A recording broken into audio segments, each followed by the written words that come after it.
మన సూలు మోసేవాడు ఒకడు, మన బైబిల్ మోసేవాడు ఒకడు, మన బాటలు మోసేవాడు ఒకడు. నేను వస్తుంటే నాకు దారి చూపించే 50 మంది బాడీ గార్డులు ఒకడు.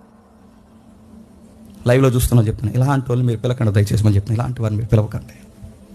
ఈ బాడీ గార్డ్ని పెట్టుకుని హడావుడి చేసి చెప్పులు సూలు మోయిస్తున్న వాళ్ళు దయచేసి పిలకండి. ఎందుకంటే ఇది క్రిస్టియానిటీకి వ్యతిరేకమైన చర్యలు. మళ్ళీ చెప్తాను, క్రిస్టియానిటీకి తగదు. డయాస్ వరకు కారు వేసుకెళ్ళి, కారు ఇలా డోర్ తీసిన ఈ మధ్య వీడియో చూసాను, ఇలా డోర్ తీసి డయాస్ వరకు కారు వేసుకెళ్ళి డోర్ ఇలా తీసి ఆ డోర్లో నుంచి మెట్టి మీదకి ఎత్తాడు కాలు. అక్కడి నుంచి స్టార్ట్ అవుతుంది BGM. చెప్పండి, ఆ పాట ఇది వేస్తున్నారు కదా ఈ మధ్య, ఇది పాట నా నీతి సూర్యుడు అని ఆ పాట వేస్తారు. వాళ్ళ కదండో మళ్ళీ దాంట్లో ఇంకెట్టకండి. ఆ BGM వేస్తారు. ఆ BGM వేసి ఆయన వస్తుంటే నడుతాను బ్యాండ్ మేళం కొట్టినాడు కొడితే ఆయన ఎవరినో చూశాను, పేరు అడగండి, చూసిన వాళ్ళకి అర్థమవుద్ది. సెలబ్రిటీలు, ఈ సినిమా యాక్టర్లు డయాస్ ఎక్కే ముందు వాళ్ళు డయాస్కి దాన్ని పెడతారు. ఇలా చూసారు, ఇలా దాన్ని పెడతారు, ఇలా డయాస్ దాన్ని పెడతారు.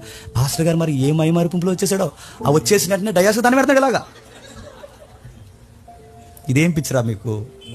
ఇలా అయిపోయారంటారు మీరు అందరూ. అంటే బైబిల్ చెప్తుంది, మనుషులు మెప్పు కోరుకుంటే ఏం చేస్తున్నారు కూడా తెలియదు.